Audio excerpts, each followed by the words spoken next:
U.S. Citizenship N-400 Interview, Income Reporting, Foreign Income and Payment Plans, Part 2.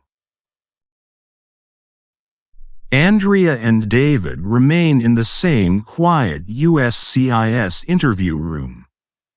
Papers from the earlier discussion are still on the desk. Andrea transitions into more detailed questions after reviewing David's previous answers about filing history and responsibility. David, in Part 1, you explain your U.S. filing history clearly. Now I want to go a little deeper. My main question for this segment is, have you ever earned any income from outside the United States? No, officer. All of my income has come from employment here in the U.S. I haven't worked for foreign companies, and I haven't had investments or business activities outside the country. Thank you. I ask because many applicants don't realize that foreign income must also be reported on U.S. tax returns. Even if taxes were already paid in another country, the income still needs to be listed here. As a follow-up, do you understand your responsibility to report foreign income if you ever earn it in the future? Yes, absolutely. I've read that U.S. tax rules apply to worldwide income, so if I ever get paid from another country, maybe for freelance work or some kind of remote job, I must include that income on my U.S. tax return. Correct. Now let me ask another follow-up. Have you ever held foreign bank accounts, investment accounts, or other financial assets that would require reporting? No, officer. I only have my bank accounts here in the U.S. I don't have savings or investments abroad. My parents have their own accounts in their country, but none of those are under my name. Understood. And one last question for this segment. If you did open a foreign account in the future, do you understand that some accounts must be reported separately, not just on the tax return itself? Yes, I've heard about that. I know there are forms like FBAR or other disclosures. If that ever applies to me, I would follow the rules carefully and make sure everything is reported correctly. Very good. That awareness shows responsibility, and it helps avoid problems later. Next, I'll ask about what you would do if the IRS questioned your reported income. Since you mentioned earlier that you once responded to an IRS notice about a corrected form, I want to explore that area more deeply. My main question for this segment is, have you ever received an IRS letter stating that you failed to report income or that your reported income did not match their records? No, officer. The only notice I ever received was the one I described earlier in Part 1. It wasn't about missing income. It was just to confirm a corrected amount from my second job. I never had a situation where the IRS said I left out income or reported something incorrectly. Good. And if you did receive such a letter, what would your first step be? I would check the letter carefully, compare it with my tax documents, and make sure I understand what the IRS is asking. Then I would send any required forms or corrections. If I made a mistake, I would fix it immediately.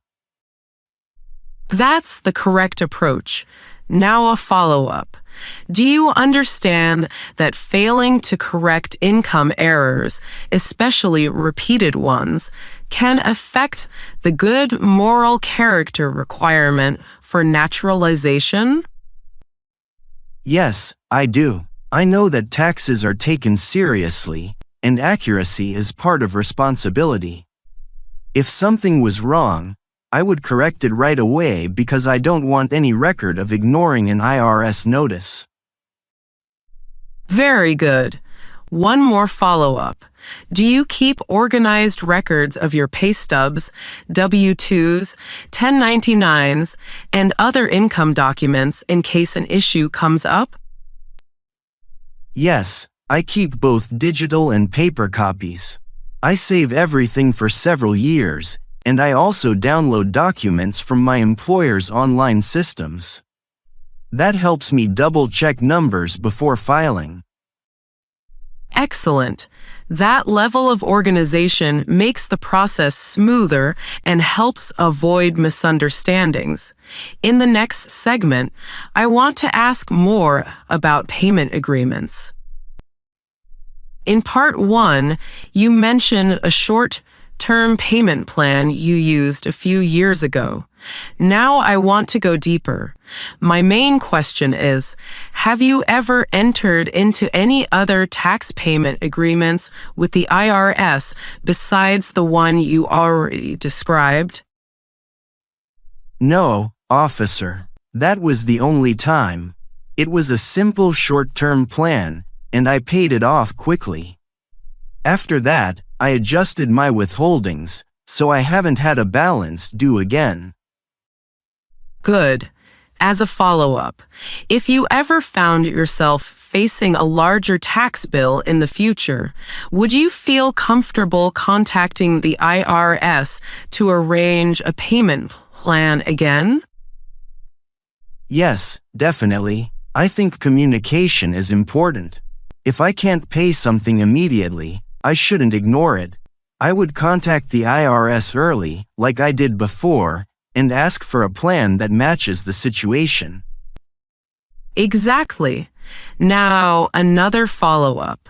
Do you understand that entering a payment agreement is acceptable as long as you follow it and do not try to avoid the debt? Yes, I understand. The issue isn't having a payment plan, it's failing to follow the rules. As long as I make payments on time and keep everything honest, it should not affect my application. Correct. Many applicants misunderstand that point, so thank you for addressing it clearly. One last question for this segment. If the IRS increased your tax amount after reviewing your return, how would you handle the new balance?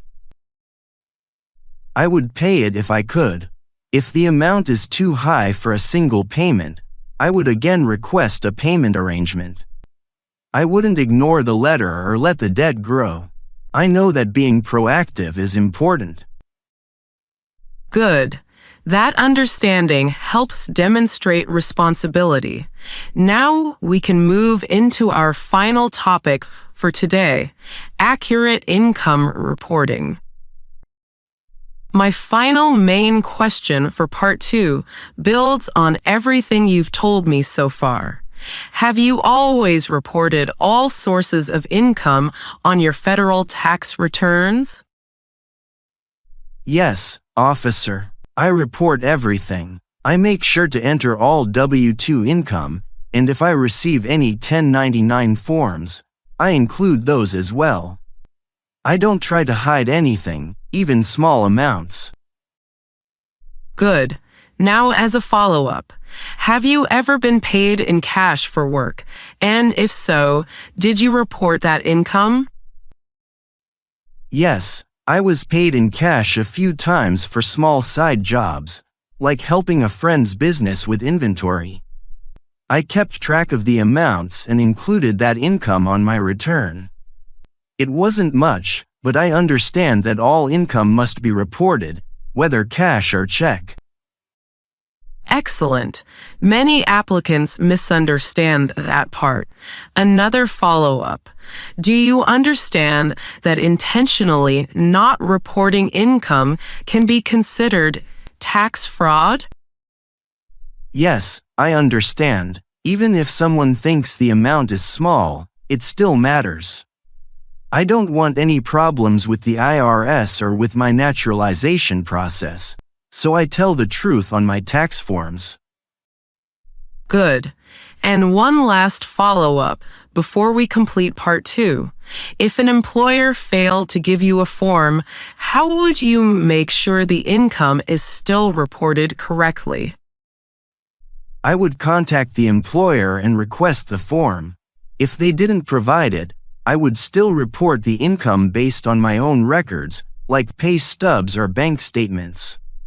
I know the responsibility is ultimately mine.